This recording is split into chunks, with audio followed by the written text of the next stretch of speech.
welcome everyone. I'm Judy Carson from the State Department of Education, and I'm very pleased to welcome you to today's Friday Cafe. And for those of you who are new to Friday Cafe, this is our gathering spot as Connecticut's professional network for family engagement. And what we hope to do is to spark some aha moments for you with some new ideas, help you connect to other people who do this work, and provide you with some actions that are going to be exciting for you to take with you and share in your schools and communities.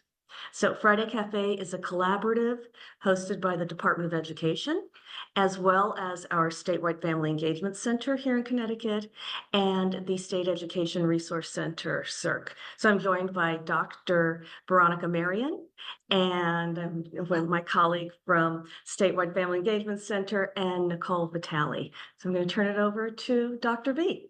Thank you, Judy. Good morning, everyone, and happy Friday.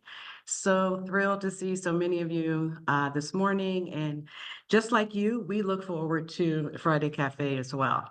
I think of Friday Cafe as like a pit stop for us. It's an opportunity for us to refuel, refocus, share ideas. So my name is Veronica Marion, and I am the current director of Connecticut Statewide Family Engagement Center. And as Judy said, we're here with our collaborative partner, CERC. So one of our major goals at the Statewide Family Engagement Center is to increase student achievement. The strategy that we are using and it's focusing on is family and community engagement, because we know that schools cannot do this work alone, nor should they have to. And so we have come together on a number of occasions to ensure that you have the resources and the information that you need to be successful in your role. So this morning, we have a treat for all of you. I'm not your conversation catalyst, nor am I going to introduce your conversation catalyst, but I had the pleasure of meeting him. So I'm going to toss it to my friend and colleague at CERC, Nicole Vitale, to introduce our speaker for this morning. Good morning, everyone. I'm so happy to be here in community with all of you. My name is Nicole Vitale. I'm a consultant with the State Education Resource Center, and I coordinate our youth programs here at CERC, as well as coordinate our families work. And as someone who's worked in the professional development field for a while and in trainings for some time now, there are moments when you come across a presenter where you just know that you've found a gem, someone who's a great match for the work that you do, and someone who will be a great impact with the people that you work with. So a few months ago, I was introduced to Matthew Rivera, and I knew immediately that he was going to be one of those gems. Matthew was born and raised in Bronx, New York, and he's the first in his family to earn a college degree. He graduated with a bachelor's degree in sociology from Trinity College. He's currently the executive director of the Dream Support Network, which is an organization whose mission is to inspire, educate, and support youth and young adults in the pursuit of living out the life of their dreams. Matthew is currently enrolled as a student at Yale Divinity School, and he also at Yale serves as a coach for the Young Adult Innovation Hub. In addition, Matthew is a pastoral intern at Mount Zion Baptist Church in Springfield, Massachusetts. As you'll see in today's presentation, Matthew is a motivational speaker by nature and is extremely insightful as he shares all he's gathered along his life's journey thus far. So welcome and thank you to Matthew for joining us today. Matthew, the floor is yours. Good morning, everyone. I don't know about you all, but the pressure to hold back the tears and keep it all together with an introduction like that is no easy feat. So thank you so much, Nicole, for such a warm introduction. I also just want to give a huge thank you to Dr. Judy Carson, to Dr. Veronica Marion, to Emma Velasquez, who's working behind the scenes, and to Tom Mazzarella, and to all of the other partners that make today possible. I must say, I've had the opportunity to speak at a number of different places, but the amount of work precision, detail, and care that goes into these Friday cafes are like no other. So truly, I am grateful that I had to go through the fire to be vetted, to be a part of this incredible and esteemed group of people. As I was going through the registration list, I saw a number of familiar faces with people who I've worked with over the years. So I send a special good morning to you all as well. And just thank you all again so much for taking a piece out of your Friday morning during what is, I'll try not to use the word for it, blank, insert here, kind of week and kind of beginning to our year. But again, thank you all so much for jumping in. Again, my name is Matthew Rivera. I am a preacher, as was mentioned, so I can talk the entire time if I need to, but that is not my job today. My job is to be a conversation catalyst, or in the words of one of my mentors, I just want to stir up the grits this morning. So I want to invite each and every one of you to feel free to use the chat to engage this morning, to turn your cameras on and to unmute your mics. However you feel like you want to engage this conversation, I welcome you to do so. I told Dr. Carson many times over, I go where the fire is. So although I have a plan and I have prepared how I want today to go, if I feel or you all feel that the conversation is going in a different direction, then I would love to go wherever you all see fit. So again, thank you all so much. Now let's jump on in.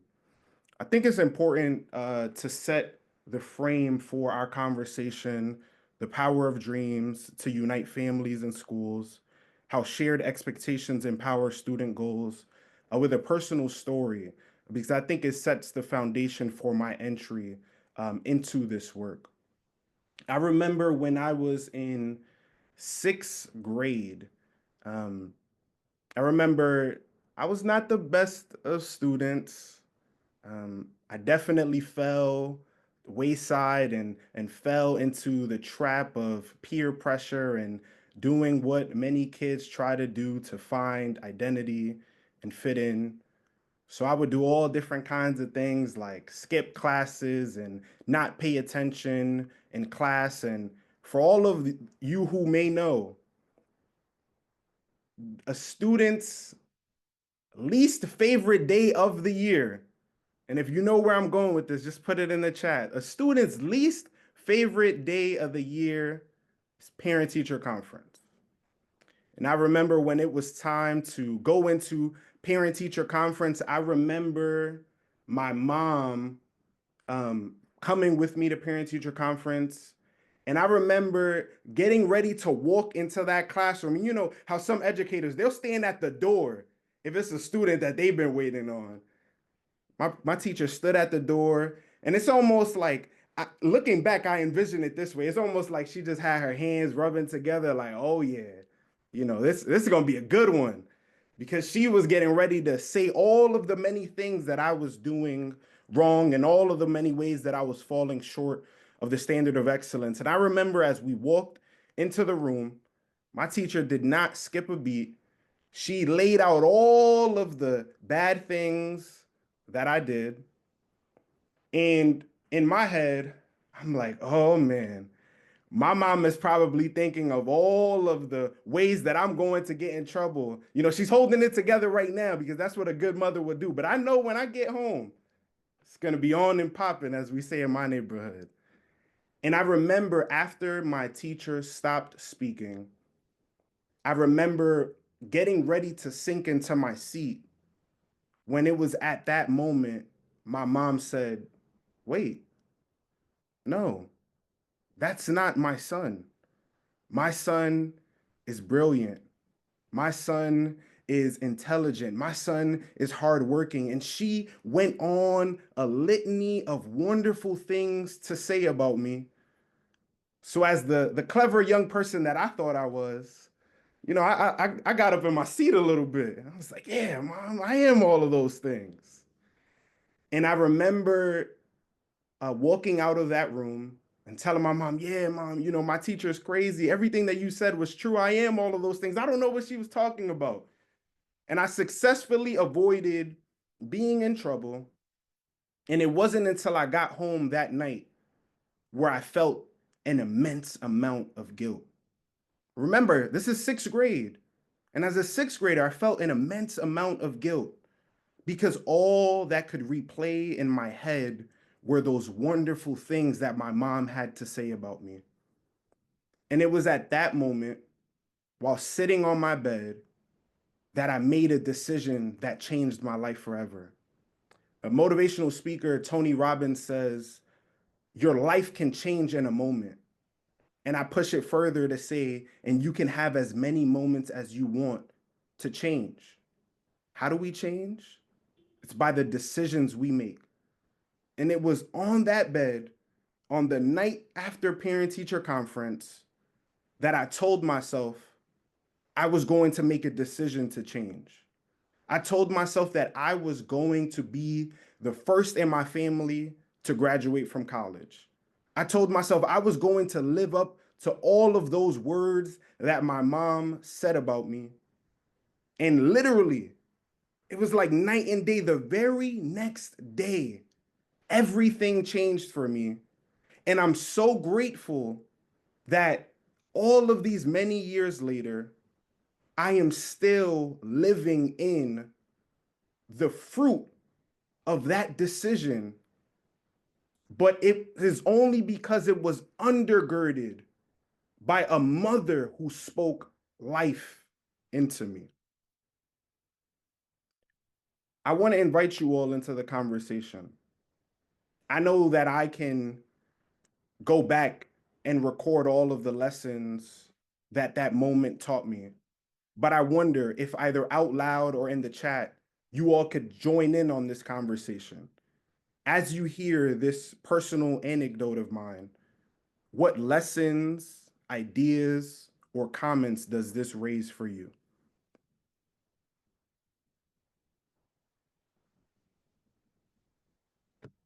What lessons, ideas, or comments does this personal anecdote raise for you? Why does that story matter? Again, you all can use the chat or you can unmute your mics. If you raise your hand, we will make sure that your mic gets unmuted. So if you want to speak, just raise your hand. We'll unmute your mic and you can jump on in, or you can just feel free to join in the chat. Yohani says connection.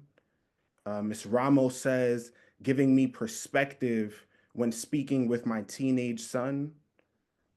Kathleen says a parent's belief in a child can change their mindset. I love it. Kenneth says the power of belief. Kimberly says our words are powerful and memorable to many. Denise says we should speak to what you want your child to be. Dr. Mallory says life or death is through the power of the tongue. Good to see you, Dr. Mallory. Donna says value of positive messages and strength-based ideas. There's another comment in the chat that says always start a conversation with something positive. Ty says your mother broke the words of a teacher that did not see you. Linda says the power of showing up for parent-teacher conferences. I love that one.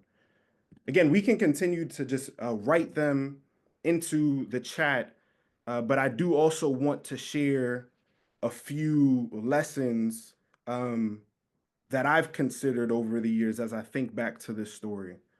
The first one is this: my teacher saw my mother's dreams for me.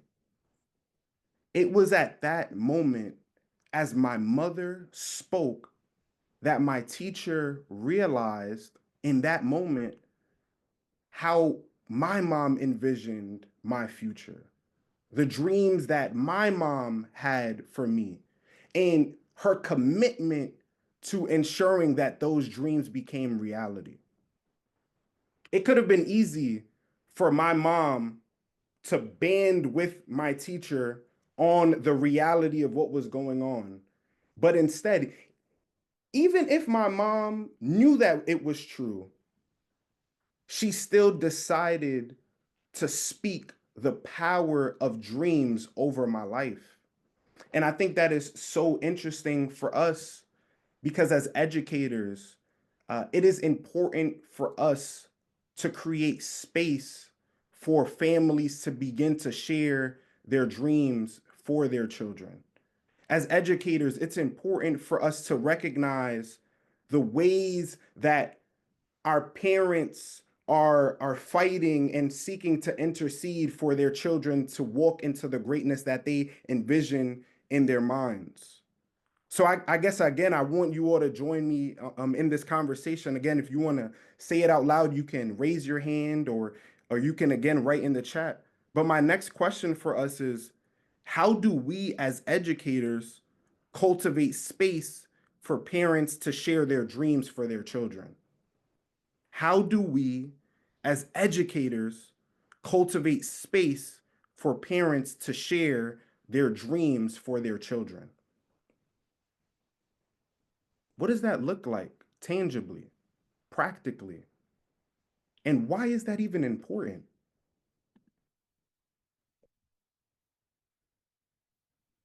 Kim puts in the chat by listening. Amy asks, we ask them. I love that. And it's great to see you on this morning, Amy. Anyone else? I'm waiting for someone to raise their hand to unmute their mic, but I won't push you too much. I'll push you a bit, but not too much. Melissa says, I remember having one of my son's past teachers just asking me, what are your dreams for him? Nishette says, providing the space for families to share the dreams they have. I love that. And it's great to see you, Nishette. Donna says, community cafe and family resource centers. I love that. I love that. But I think it's important for us to consider this, right? And I'm getting a bit ahead of myself, but again, I said I want to go where the fire is. But one of the reasons why I believe it is so important for us to hold space for parents to share their dreams for their children is because if we're not careful and we do not find a common playing field for all dreams to coexist and be cultivated into one wonderful, amazing dream, we'll find different dreams conflicting with each other. A parent sees their child in this one kind of way and wants their life to go this one kind of way. So they're going to do everything in their power to make this dream happen like this. Then we see the teacher has their own ideas and perceptions of the child. So they're trying to push them in another direction. And then you have the child who sees themselves vacillating between the parent's dream and vacillating between the teacher's dreams. And in the midst of all of that, they find themselves with no language to even speak to their own dream. Because from 8:30 to 3:30, they've got to put one hat on and live in a certain kind of way to appease their teachers. Then when they get home, they have to put a different kind of hat on and live in a different kind of way to appease their parents' dreams. And that's why a lot of our young people struggle to articulate their dreams. One of the things that I've had the privilege of doing for quite some time now is we have an ice cream truck. We had an ice cream truck. And we would give ice cream to people if they told us what their dreams were. And I can't tell you how many times the young people would come up to the truck and say, my dream is to be a lawyer, or my dream is to be a doctor, or my dream is to be a cop. And I'm not trying to negate those dreams in the slightest, but we've got to recognize the ways in which we socialize our young people to say certain things and because it sounds good. But I wonder, what would it look like for us to actually begin to have those conversations and create space for us to recognize and empower our young people to share their dreams, to empower our parents to share their dreams, to empower even us as educators to share our dreams as well and bring them into conversation with one another.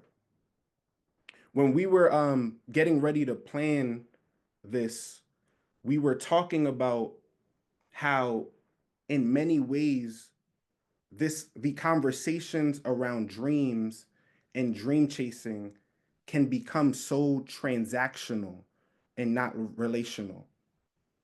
It can be so easy for us to impose what we want our students to become. It could be so easy for us to impose how we want parents to show up and serve so that they can then do the work that we think is required of them to make our vision a reality. But again, that's transactional.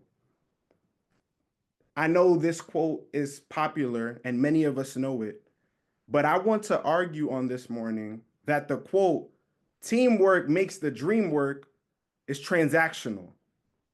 Teamwork makes the dream work is transactional. It's transactional in the sense that we assume one person is in a position of power, and it is that one person who has the ability to lay out what the dream is for everyone. So then the team has to work to make that dream a reality. Relational says dream work makes the teamwork. Transactional says teamwork makes the dream work. Relational says dream work makes the teamwork. What's the difference between the two? Who you are inviting to share the dream. And recognizing that until we all come to the same page, until we all come to terms with, until we all have the ability to co-create what the dream and vision and course is, our team can't work.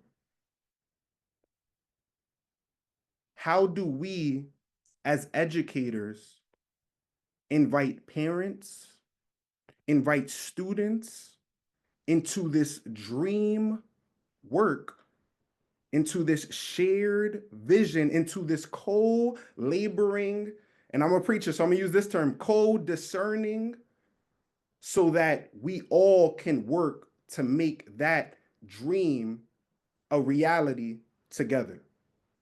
I'll say it one more time. Transactional says teamwork makes the dream work.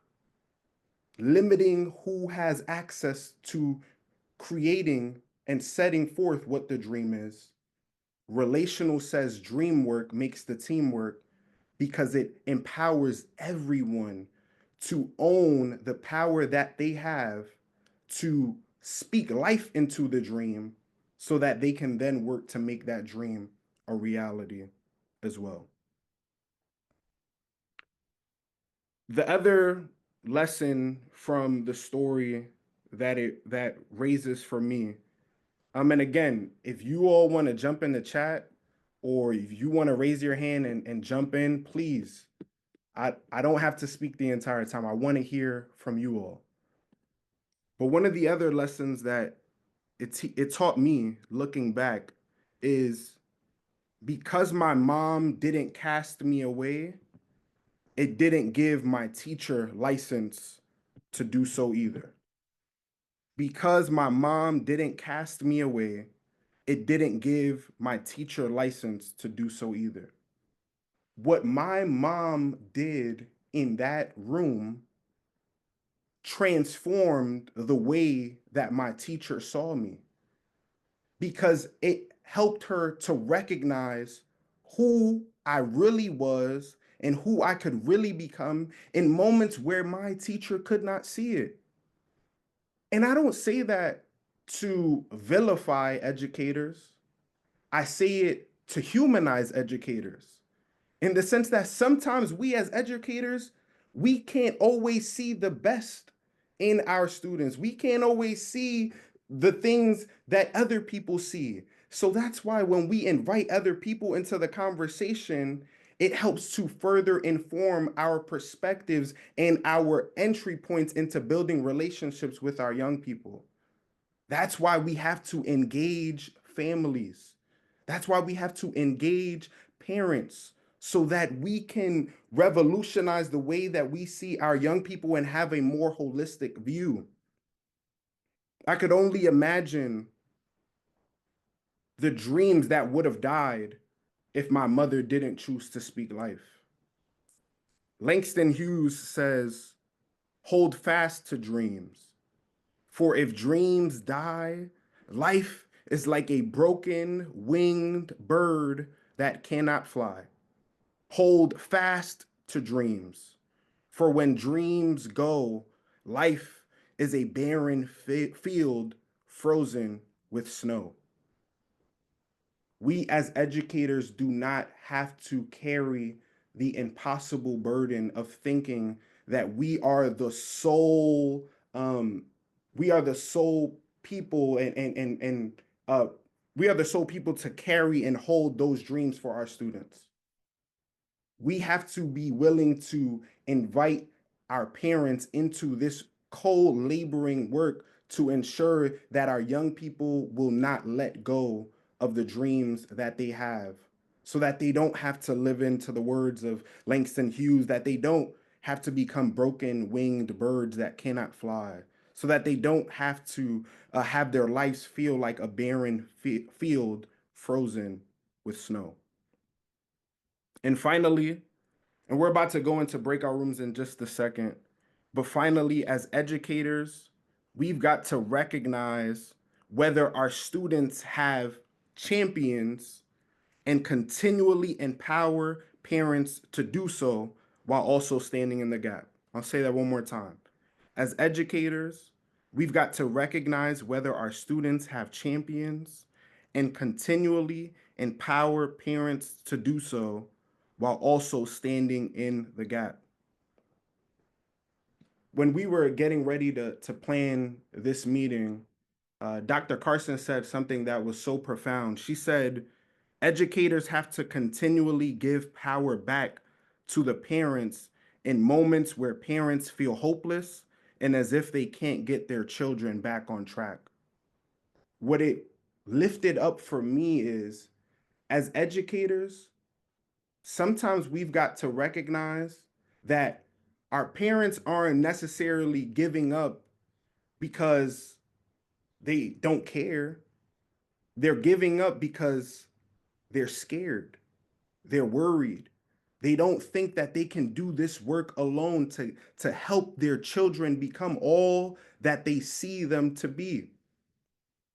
And we, as educators, have to continually empower our parents to know that it's not too late for their children, that their children are not yet at the point of despair. We've got to recognize that sometimes when parents carry themselves in ways in which they do, it's not because they don't love their child, it's because they feel hopeless themselves and helpless. So how do we as educators, in moments where we notice how parents are engaging in their child's educational journeys, how do we as educators give ourselves the opportunity to take a step back to recognize, wait, what's really going on here? And how do I, as the educator, make sure to give room for the parents to speak life into the parents so that they can recognize that their children actually need them to hold on just a little while longer as they're working to get back on track. And in some instances, the unfortunate reality is some children don't have champions, right? Rita Pearson, a pretty well-known educator who I love, may she rest in peace. She speaks about how every child needs to have a champion. They need to have people who believe in them, people who want to see the best in them, people who speak life into them, just like my mother. And as educators, we've got to recognize the students that we have who don't have champions, the students in our lives who don't have people that they are in relationships with to do uh, this work of being all that they dream to be. She quotes James Comer in saying, "No significant learning can occur without a significant relationship." So how do we as educators recognize the students who don't have the relationships with people who speak life into them and who affirm them? And how do we ensure that we step in the gap? But I don't want to keep on talking. I want us to take it a step further and make it personal. I wonder if, as we are thinking about how we can go forth from here and make this a reality, how do we as educators, how can we in this space have some time to jump into breakout rooms? And I want us to reflect on the educators, mentors, parents, or community leaders who were our champions, who were the educators, mentors, parents, and community leaders who spoke life into us while growing up. Then the second thing I want us to do as we're getting ready to transition into breakout rooms is also wrestle with this question: when did you begin to question, doubt, or have fear around your dreams? And what do you think influenced that? But before we jump into the breakout rooms, our host, did you all want to jump in? Yes, please feel free to jump in. Matthew, thank you so much. Before we go into the breakout rooms, I wanted to just bring up a question that I saw a couple of times in the comments. If you could circle back, this idea of teamwork makes the dream work, and how perhaps that's limiting and transactional versus the flip, starting with the dream work and then moving into the teamwork. So we had a couple of questions about that, and perhaps so and Yukio, I think you had one of the questions. Feel free to chime in. The idea that there are times when the teamwork can make the dream work. So if you could just unwrap that a little bit more for us. Sure, yeah, I'll jump in first, and then Yukio, please feel free to jump in as well. The reason why I think teamwork makes the dream work is transactional is in the moments and instances where we start with that frame of thought. I think it's important for us to recognize and empower people to speak into the dream.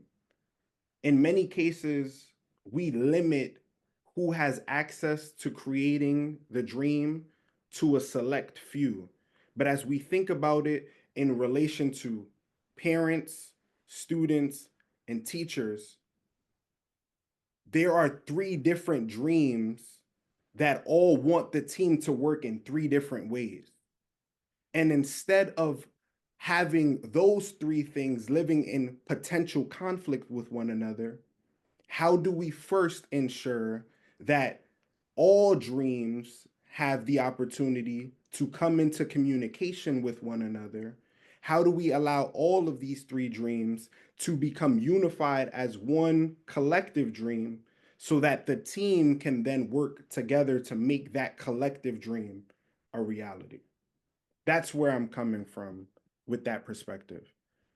But Yukio, please feel free to raise your hand and Hi, thank you so much. And it's so lovely to see you, Matthew. It's been a while.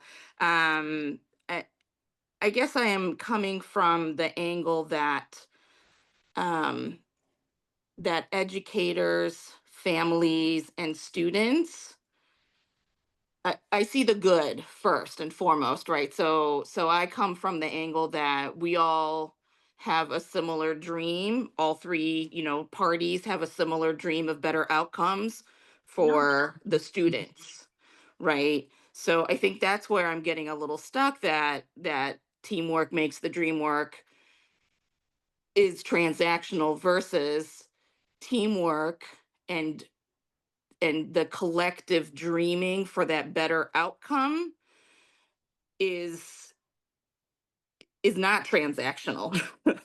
Right. So I think we are coming at it from different starting points where, yes, the family might have a dream for their child that's different from their child's own dream versus the educator's dream.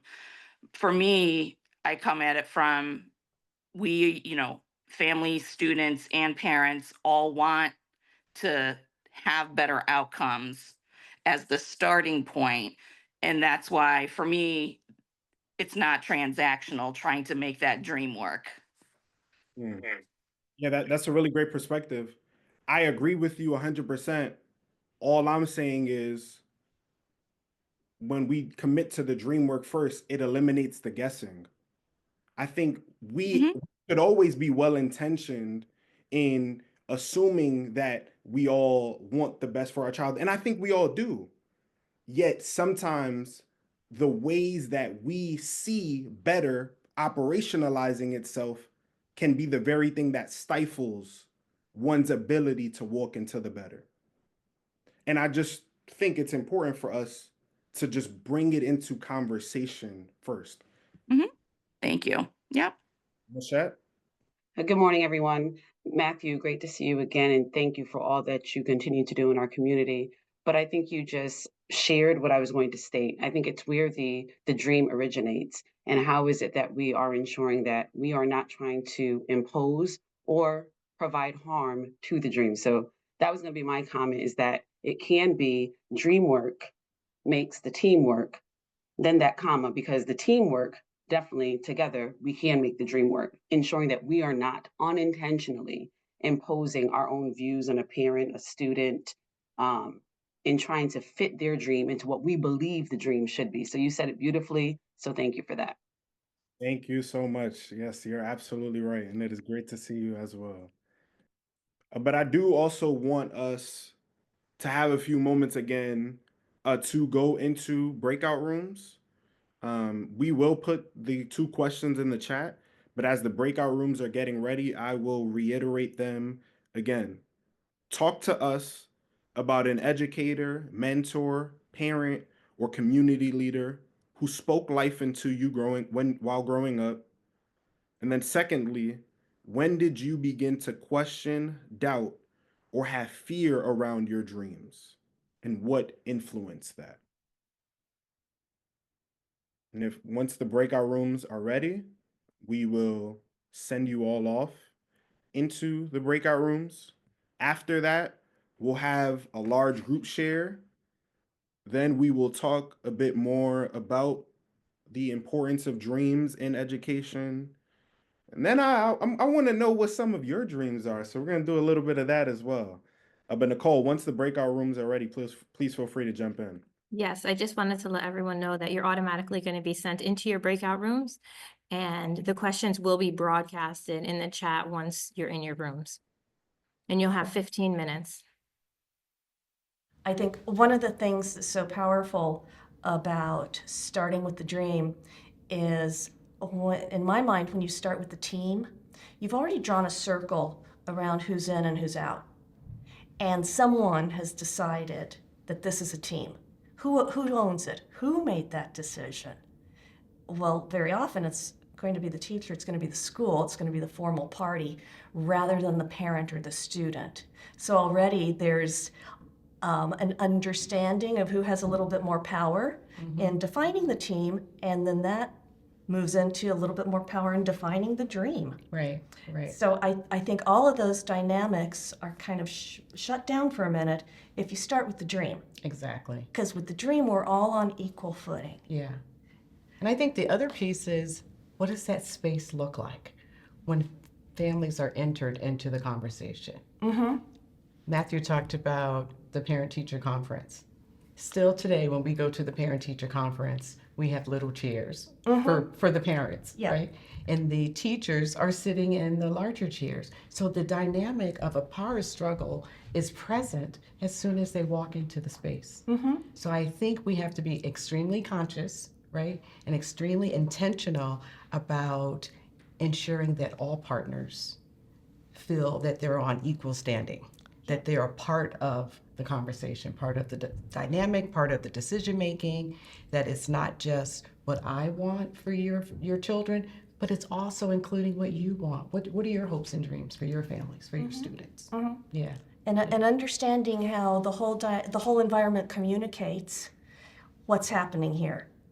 Can we have a parent-teacher conference at a coffee shop Exactly. where it's really neutral territory? Exactly. Exactly. Can you come to my home? Absolutely. Can we do could do a home- PTHV? We could do parent-teacher home We visits. can do parent-teacher home visits. We could do that. Right. And- And I can show you, I can tell you about my students and my children and what hopes and dreams we have for them. And I would love that. And how many chairs are there? Are the grandparents there? The aunts and uncles, all those other people that are champions? Right. Are they brought into the space? Can we put on a pot of grits? Did Matthew talk about stirring the grits? We're gonna stir the grits. Matthew, you got me with that one. I love that. I think I'm gonna take it. I would love to hear what you all were talking about in your breakout rooms. So again, if you want to type in the chat, you are welcome to.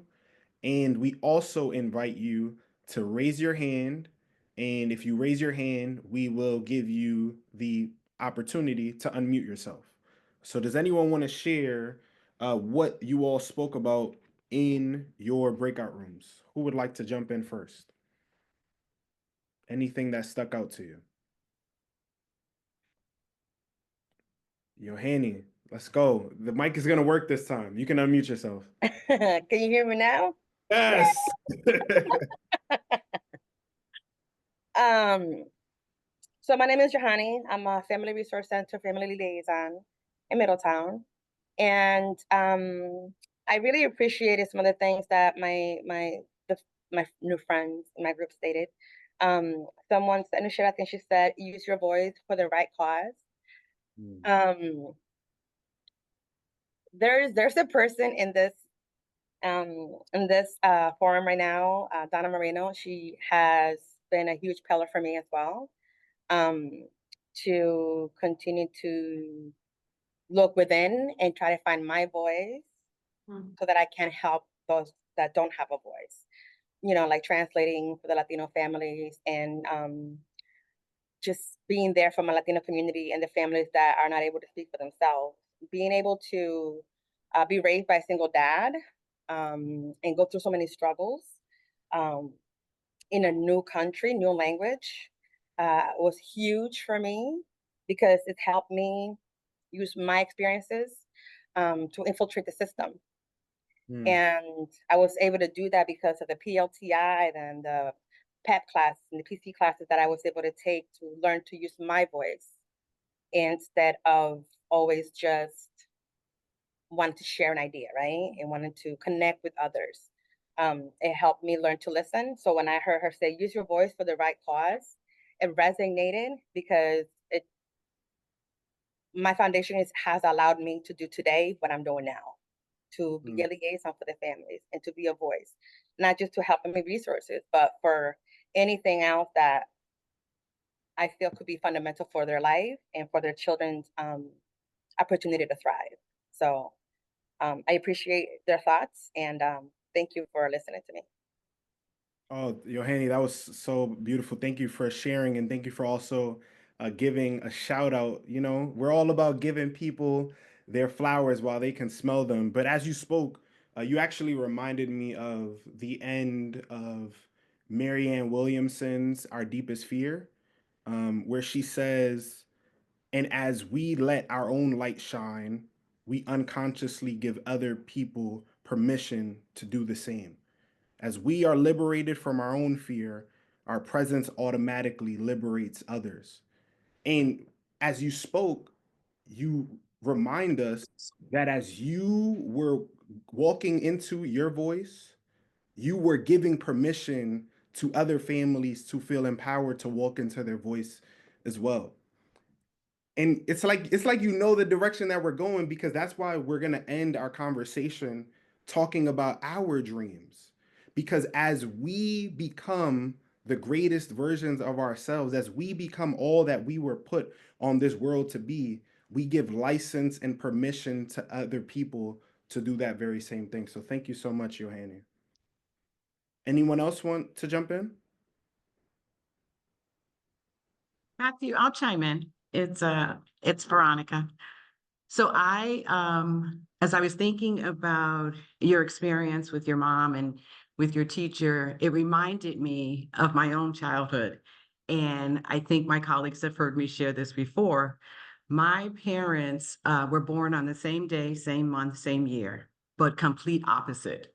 And growing up, my dad would introduce me as, that's Veronica, our third daughter. She's going to be our school teacher. My mother would say, that's Veronica, that's our third daughter. She's our administrator. I heard that all of my life of who I was. Now, I don't know when what they said about me is when I started to believe about myself, but it made a difference. Their dreams became my dreams, and I have no idea at what time in my life that transition happened, but it did. And I did exactly what they said I would do.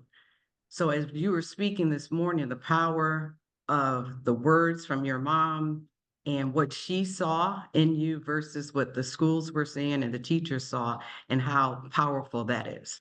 So I just wanted to share that little piece. Dr. Marion, that's powerful. I often say that I know it's easy for us to push this idea of you've got to believe in yourself.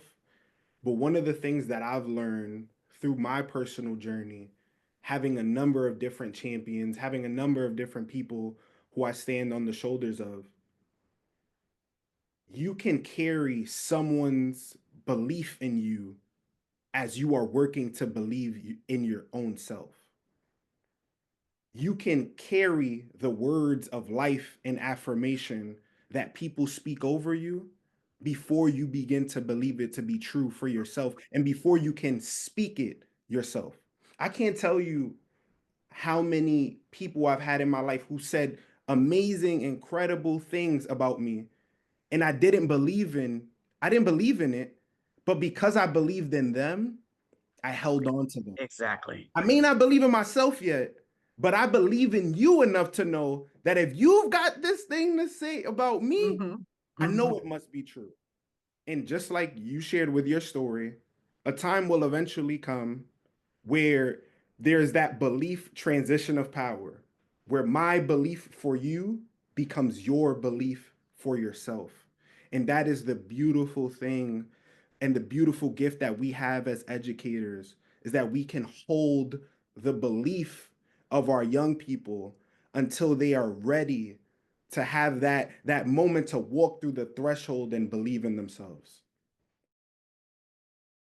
Thank you. That was your summation of that was beautiful about holding the belief. So our group just mentioned a few things, champions as kindergarten teacher, as parents, as moms, and previous bosses were folks that they identified as champions. The questions of regarding questioning, doubt, and fear of their dreams came in for some with the impact of COVID, and how that has changed the way people operate and do things. The impact of racism and gender and the manifestation of imposter syndrome, and the impact of political implications today. Yes. There's a whole lot there. And once you said Yes. imposter syndrome, I almost went down that rabbit hole and followed you on that tangent. But again, thank you so much for sharing. And everything that you lift up is so true. I'm not going to try to butcher the next name that we have up, so we'll just unmute you. And please just share your name so that we can greet you properly. Hi, my name is Noemi Berkoff. I'm a parent facilitator at Roxbury Elementary School in Stamford, Connecticut. I'm sorry that my camera is not working, but in my team, in our break room, we spoke about sometimes even when you grow up with a strong family that believes in you, sometimes in life that's not that doesn't mean that you won't have any hurdles in your life. Some of the members in our group said that their fifth grade teacher believed in her, thought that she had a purpose in life, was impactful. If they, some of them, they got pregnant in college and they told them that they couldn't do it, but they believe in themselves. In my case, I came from Mexico City and I was, like I said, having a strong support system. But when I moved here, I was very self-conscious about my accent and about the culture. And I started working as a parent facilitator 20 years ago. And the person that was in charge of family engagement, which it wasn't even a thing yet, she believed in all of us, gave us all the tools to she would empower us so we can empower other parents. And then I was very fortunate to work for 10 years with a principal also that believed in family engagement. So when they believe in you, like you said, you start believing in yourself, and then you can empower others to also do great things. Thank you. Thank you so much, Noemi. Shout out to all the champions that are out there. Is there someone else who wanted to speak, or Grace, please? Good morning, everyone. Such a great conversation, and I think a great way to start a Friday. And we had a great conversation in our group. One thing that a few of us shared was when we thought about someone as a child or as a young person that spoke life into us, we couldn't really think of anyone particularly. Not to say that we didn't have people in our lives that were positive influences, right? So it was an interesting, similarity that we have because we both grew up in religious households, in churches, in church 8 days a week, in every ministry you could think of, with all these callings on our lives, right? But but when you ask that question, I really couldn't think of one person, and the other person that we were talking in the group that had that similar couldn't either. And we realized that throughout our life, though, we saw that around us, and we were able to at some point create this dream. And it may have shifted over the years and morphed into something else because of life and circumstances. But I just thought it was an interesting point on that, on speaking the difference between speaking life into a child and being the example.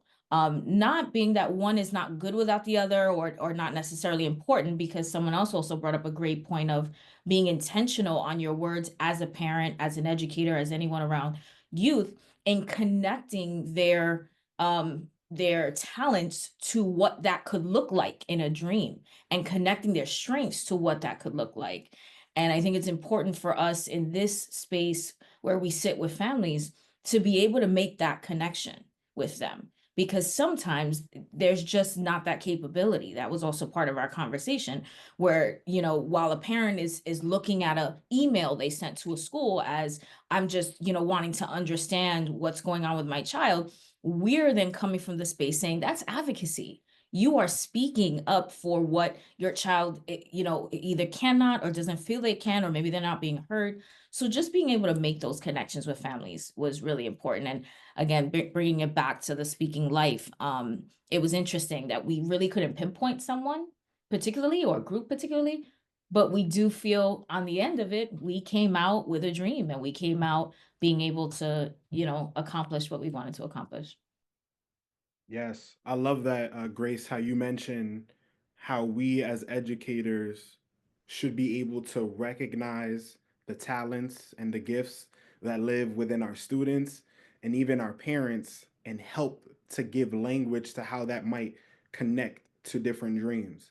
Because the truth of the matter is, some people may not be at the place where they know where their dreams are, right? I mean, let's all face it.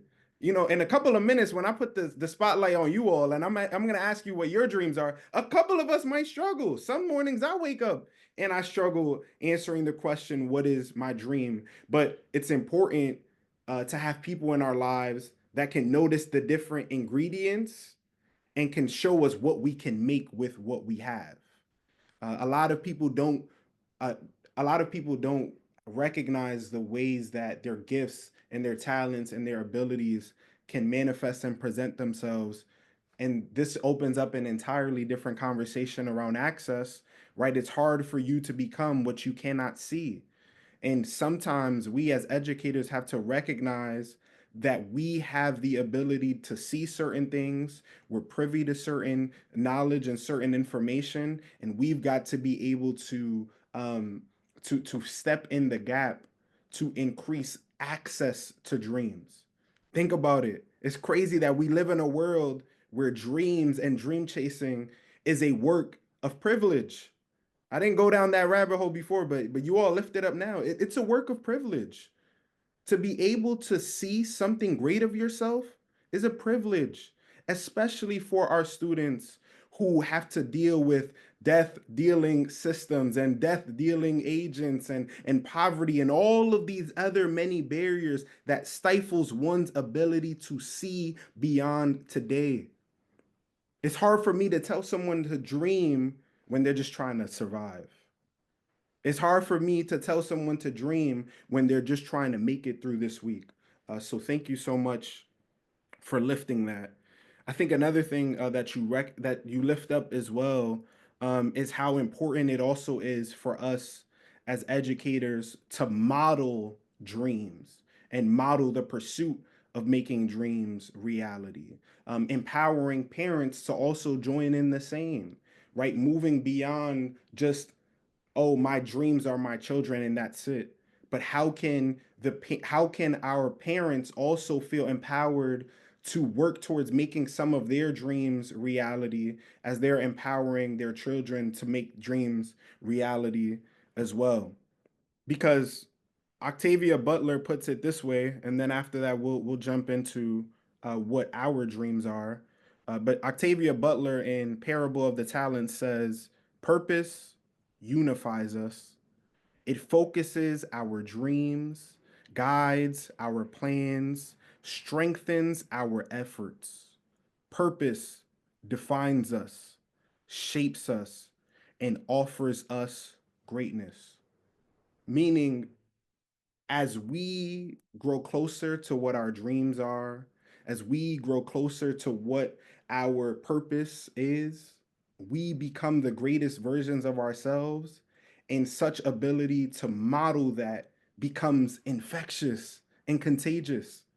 I can't tell you all how much I enjoy educators who exude such high levels of passion when they are leading a lesson or teaching from a lecture, right? I can't tell you how it impacts me when I can tell that people really love the work that they do. And that's things that our children pick up on.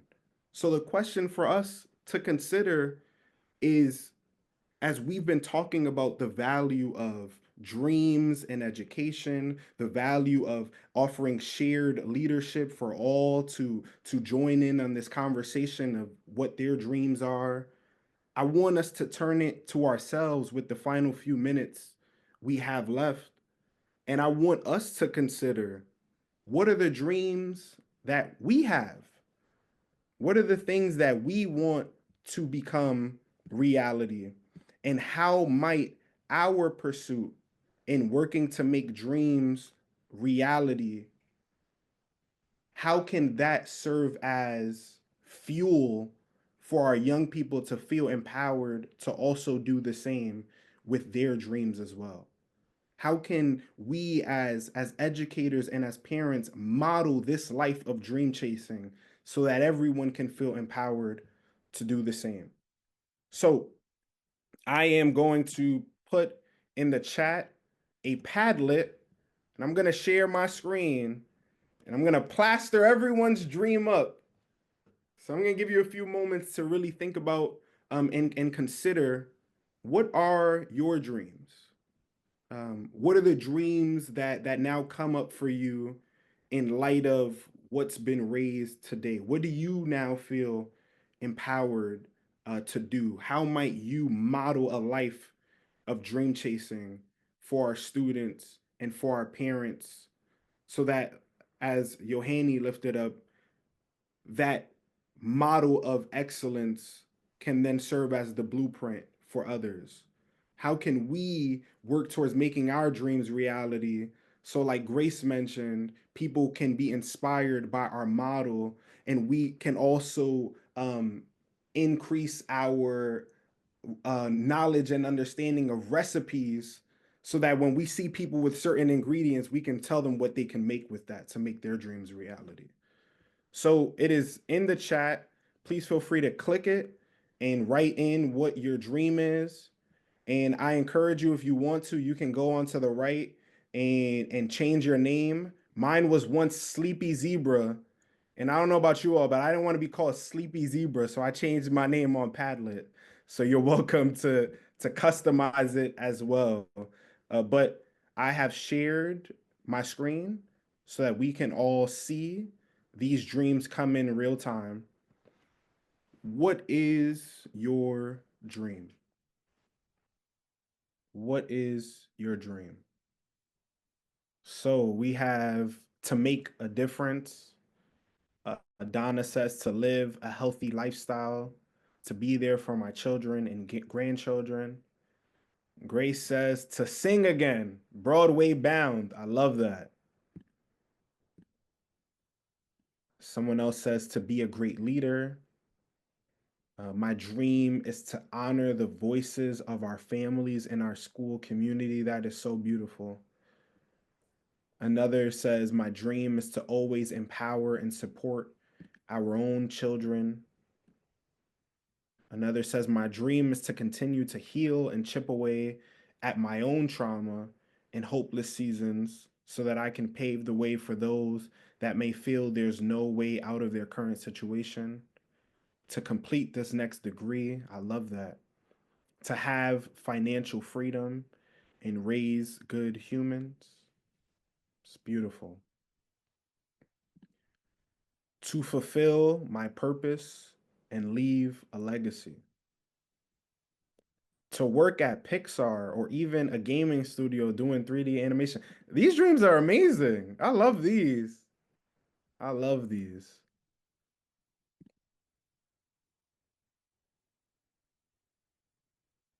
To be the best role model for my kids, so that the next generation can follow those footsteps. All right, it's all about legacy. I dream to be a successful tennis player. However, at this time, that dream might only be in the senior division. However, I dream to one day be a blessing to transform lives of individuals who are in need of support, of that support. Someone else says to make sure everything I do is done for the glory of God. It's beautiful. And as more continue to make their way onto the screen, I want us to hold the beauty of this moment. Um, right now, as you all are inviting us all in to hear the dreams that you all are sharing, I don't know about you all, but this kind of feels like a sacred and special moment. And I want us to hold how it feels for us to share these dreams right now in perspective, as we get ready to continue to provide platforms for our families to share their dreams and for our children to share their dreams as well, so that we might invite them into this wonderful work, so that we can all make sure that our parents and our children, and even we as educators, are working to make dreams a reality. Um, but I would love, as more dreams are also coming into the chat, I wonder if there are any final takeaways or any final messages or comments or questions that people may want to bring up into this conversation before we wrap up. And as you all are getting ready, I just want to read a few more that have come in. Someone says, to be happy about and at peace with the decisions I have made in my life.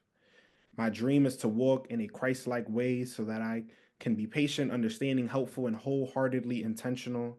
I want to listen to everyone who needs an ear, be slow to anger and quick to solving the problem. I want to teach others to feel peace in the midst of chaos. I want to teach people that it's never you versus me, but rather us versus the problem. I believe that perspective changes everything. Woo!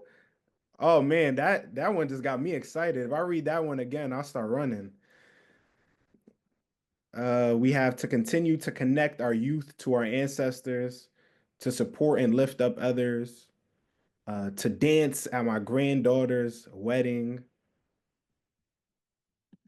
to pay forward the mentoring, support, and opportunity to transform lives that I received, to both young people and to aspiring and veteran administrators. Is there anyone who would like to jump in one final time to offer any questions or comments or thoughts before we wrap up?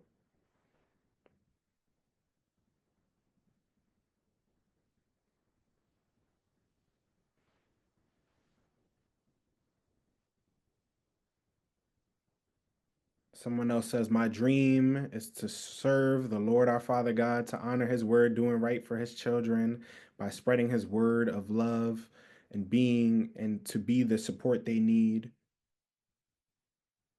Someone else says to be happy about and at peace with the decisions I have made in my life. I want to live I want to live a healthy life and live as long as my abuela. To travel more with my kids. I love looking at all of these dreams. And as we started our conversation this morning, when I said that Friday Cafe for us is like that pit stop where we have the opportunity to refuel. And I believe that I'm speaking for the rest of the forum here today, that that's exactly what happened. And I really appreciate that you were able to allow us to end right here with giving life to our dreams. I was the one that put in there that I want to dance at my granddaughter's wedding. And I mean that. That is going to be so powerful. So I want to thank you, and I want to invite everyone else to thank you for spending some time with us this morning and allowing us to bring life to our dreams. We so appreciate you spending time with us this morning. I also want to remind our folks in our space today is that our next Friday Cafe is on March 14th. And guess what? We'll be in person. So hopefully we won't have on heavy coats, but we will see you all there. I believe Nicole put the link to the evaluation in the chat. So please take a few seconds and complete that for us. And share the board. Again, happy Friday. I see a question about sharing the board. I love that they called it the dream board. Is that something that we can do? Can we share the board? I believe so. I think it still lives. Yeah, Nicole? if folks wanted, I mean, you can take that link and share the board, but if folks wanted to create their own Padlet, you're able to do that as well, where you can create a dream board specifically for, you know, the folks that you're working with as well, so that you have editing control and things like that to it. But that board will continue to live on. So if you wanted to take that link with you, you're able to do so. Wonderful. Well, as we all get ready to wrap up, again, I want to thank you all so much for your time and for your participation and all of the many wonderful comments and ideas and thoughts that you lifted up, and most importantly, for your dreams. And may we remember that dreams are one of the most beautiful and powerful ways for building relationships. And may the relationships that we continue to build with our students and with our parents be rooted in dreams that we all will collectively work to fill with love and affirmation and joy and possibility, so that we can all make the life of our dreams reality. As you all wrote on this Padlet, you all left a piece of you here. And I find it so beautiful and wonderful that you all have allowed for this community building work to be done in this special kind of way.